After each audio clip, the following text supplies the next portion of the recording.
Hi guys, welcome to Pakistani family reaction में। उम्मीद करता हूँ आप सब खैरियत से होंगे, जहाँ होंगे खुश होंगे, आबाद होंगे। अगर आपने हमारे चैनल को सब्सक्राइब नहीं किया तो लाजमी सब्सक्राइब करें ताकि हमारी आने वाली वीडियो आप तक आसानी से पहुँचती रहे और आप इंजॉय करते रहें। और बेल आइकन को भी लाजमी प्रेस करें ताकि हमारी वीडियो आप तक आसानी से पहुँचती रहे। तो यार फाइनली मैं कल डॉक्टर के पास जाऊंगा और अपना मतलब कि जो भी मुआयना है वो सब कुछ कराना है गले का।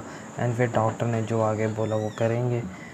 लेकिन आवाज़ अब बिल्कुल बेहतर है बिल्कुल 100% ओके हो चुकी है। आप लोगों की दुआएं थी तो अब कल जाना है, देखते हैं कल होता है क्या। तो अल्लाह बेहतर करे। बिल्कुल, तो दुआएं आप लोग करें। कल मैं डॉक्टर के पास जा रहा हूँ दोबारा। लेकिन हम ज़रा टाइटल की तरफ भी आते हैं।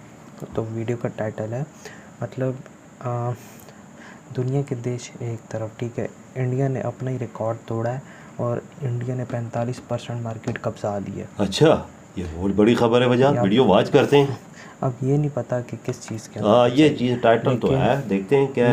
लेकिन 45% बहुत आधी मार्केट है। तो काउंट करते हैं, स्टार्ट।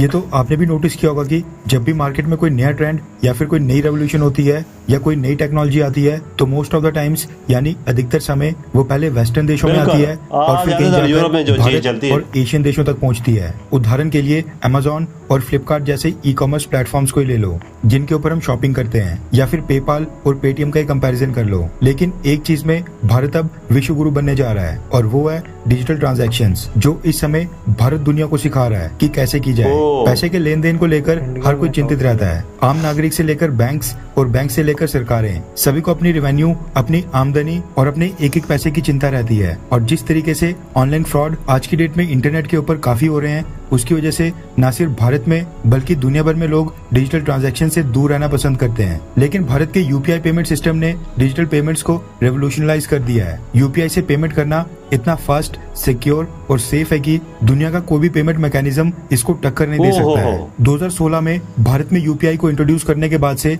डिजिटल पेमेंट्स के मामले में भारत साल दर साल नए रिकॉर्ड बनाते जा रहा है। साल 2020 की बात करें तो भारत में टोटल 25.5 बिलियन डिजिटल ट्रांजैक्शंस हुई थी, जबकि चाइना में 15.7 बिलियन और अमेरिका में 1.2 बिलियन। वहीं साल 2021 की बात करें तो भारत की real time payment transactions 25.5 billion से सीधा 48.5 बिलियन ट्रांजैक्शंस तक पहुंच गई थी, जबकि चाइना 15.7 बिलियन ट्रांजैक्शन से 18 बिलियन ट्रांजैक्शंस तक ही पहुंच पाया था। दुनिया के साथ कंपेयर करें तो हर साल दुनिया भर में जितनी भी डिजिटल ट्रांजैक्शंस होती हैं उसकी 40% अकेले भारत में हो रही है। हर मिनट यानी हर एक मिनट के अंदर 1,30,000 पेमेंट्स आज की डेट में भारत में यूपीआई से हो रही है। साल दर साल डिजिटल पेमेंट ट्रांजैक्शंस का नंबर और डिजिटल ट्रांजैक्शंस की वैल्यू लगातार भारत में बढ़ते जा रही है और इस बार तो भारत ने फिर से एक नया रिकॉर्ड बना दिया है।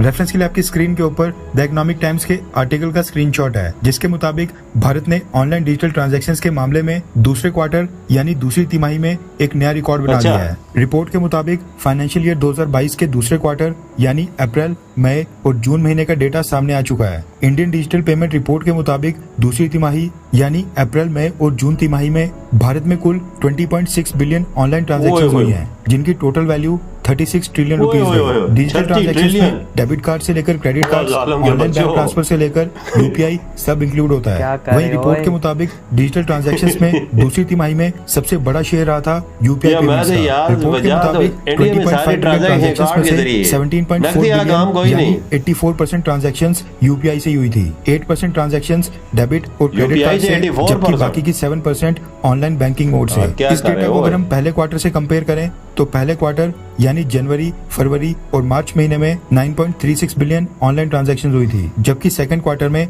20.6 बिलियन यानी डबल से भी ज्यादा 118% की वृद्धि हुई है। पहले और दूसरे क्वार्टर के डेटा को मिला दें तो इस दौरान 30 बिलियन डिजिटल ट्रांजैक्शंस भारत में हो चुकी हैं। यानी इस स्पीड से भारत एक बार फिर अपना 2021 का रिकॉर्ड 2022 में तोड़ देगा और इस अनुमान से भारत इस साल यानी 2022 में कम से कम भी 70 बिलियन ऑनलाइन ट्रांजैक्शंस करेगा। रियल डेटा 70 बिलियन से काफी ज्यादा हो सकता है, हम खाली अनुमान लगा रहे हैं। पिछले साल 2021 की बात करें तो आपको 2021 में 48 बिलियन ऑनलाइन ट्रांजैक्शंस हुई थी। इसके साथ ही वर्ल्ड वाइड डिजिटल ट्रांजैक्शंस में भारत का शेयर 40% से बढ़कर 45% होने का अनुमान है। एक्सपर्ट्स के मुताबिक भारत में डिजिटल पेमेंट्स की ग्रोथ का एक ही रीजन है और वो है यूपीआई पेमेंट्स, जिसको UPI भारत के बहुत लोग आगे गया है बहुत वो तेजी से यार। अडॉप्ट कर रहे हैं। भारत की 84% डिजिटल ट्रांजैक्शंस अगर यूपीआई से हो रही हैं तो इसका मतलब है कि दुनिया में जितनी भी डिजिटल ट्रांजैक्शंस आज के डेट में हो रही हैं उसका 36 से 37% यूपीआई से हो रहा है। ये एक बहुत ही बड़ी अचीवमेंट बिल्कुल। है। आई होप कि भारत सरकार इसको अग्रेसिव तरीके से पिच करे और दुनिया के ज्यादा से ज्यादा देश इसको अपने बैंकिंग सिस्टम के साथ जोड़ें और डिजिटल ट्रांजैक्शंस में भारत की ग्लोबल डोमिनेंस इसी तरह बनी रहे। थैंक्स टू पीएम मोदी, जिन्होंने डिजिटल इंडिया बनाने बात का है इतना यार। विजनरी सपना देखा और यूपीआई के लिए रिजर्व बैंक ऑफ इंडिया और national payment corporation of India को बैक किया। यार ये तो रिकॉर्ड ही रिकॉर्ड बनते जा रहे हो। पूरा मार्केट का पता है 45% ऐसा कब्जा किया हुआ है, ये दे दी। मतलब कि ये मैंने बात सुनी थी कि इंडिया में जो रेडी लगाता है ना, हाँ। उसके पास भी ये सिस्टम है। कोई ये तुम्हारी बात बिल्कुल ठीक है। चाय वाला है ना ठेले वाला, उसके पास भी यही सिस्टम है। तो आप अंदाज़ा लगा सकते हैं इंडिया कि आगे कितने लोग इसकी तरफ तवज्जो दे रहे हैं। यार- भाई नकदी वाला काम नहीं है, जेब में ना रखो, सिर्फ यार, कार्ड है। बात बताना, तुम लोग पैसे के साथ लेके जाते हो या नहीं, पहले कमेंट सेक्शन में बताना, या डिजिटली सारा सिस्टम कर रहे हो आजकल? क्योंकि यार इतनी ज़्यादा ट्रांजैक्शंस, मतलब 3 महीने मिलियन में हो रही है ना। मिलियन में किधर हो रही हैं, 3 महीनों में 36 ट्रिलियन। अच्छा बिल्कुल 36 ट्रिलियन में हुई है। फिर आप पे अंदाज़ा लगाएं वो यार कितना हो रहा है यार। मैं तो 90% उम्मीद है इंडिया में सारी ट्रांजैक्शन कार्ड के ज़रिए, डिजिटल के ज़रिए। अंदाज़ा लगा लो। नकदी वाला काम ही नहीं है। कोई आम चीज़ भी लेने जाते हो तो बस कार्ड के थ्रू ट्रांजैक्शन। यार फ़ायदे हैं वजह, पैसे रखने की ज़रूरत भी नहीं है। आपको एक कार्ड है, आपको जी को चीज़ हर चीज़ हो लो। इंडियन यूपीआई को तो बहुत आगे मोदी जी लेके गए ना। इसको इतना वो उन्होंने किया है कि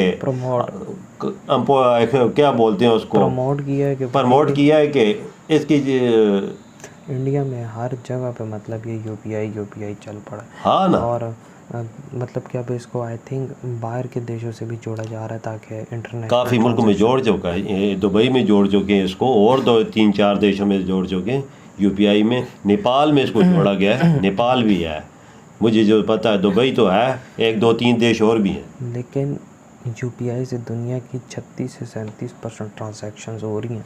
लाओ ना अंदाज़ा, फिर आप अंदाज़ा लगाएं कि कितना आगे। असल मसला ऐसा, इसमें फ़ायदे हैं ना, इसमें हुकूमत का भी फ़ायदा है और आम लोगों का भी फ़ायदा है। क्यों फ़ायदा है आम लोगों का? उनको पैसे रखने की ज़रूरत नहीं पड़ती जेब में, न चोरी का डर न किसका डर। हुकूमत को भी फ़ायदा है कि थोड़ी सी जो ट्रांजैक्शन में थोड़ा सा होता है घटाओ मटाओ, बैंकों को वो जाता है, वो प्रॉफिट मिलता है, थोड़ा बहुत टैक्स होता है। ये चीज़ है, और फ़ायदा कोई भी नहीं है। आम लोगों का ज़्यादा फ़ायदा, हुकूमत का कम फ़ायदा है। ये जो मोदी जी आगे लेके गए, यूपीआई बहुत आगे निकल जाएगा वजाद। ये और मुल्कों में भी बढ़ेगा, अमेरिका की तरफ भी ये चीज़ रुझान जा रहा है। अमेरिका भी को बोला है हमारा लेन देन आप यूपीआई में करें, क्योंकि बैंक आपस में जुड़ेंगे, सारी ट्रांजैक्शन रुपए और डॉलर में जो होती है ना, बिल्कुल वो डिजिटल में होगी ना। तो यार इधर वीडियो ख़त्म करते हैं। अपना बहुत ज़्यादा ख्याल रखिएगा। तो बाय।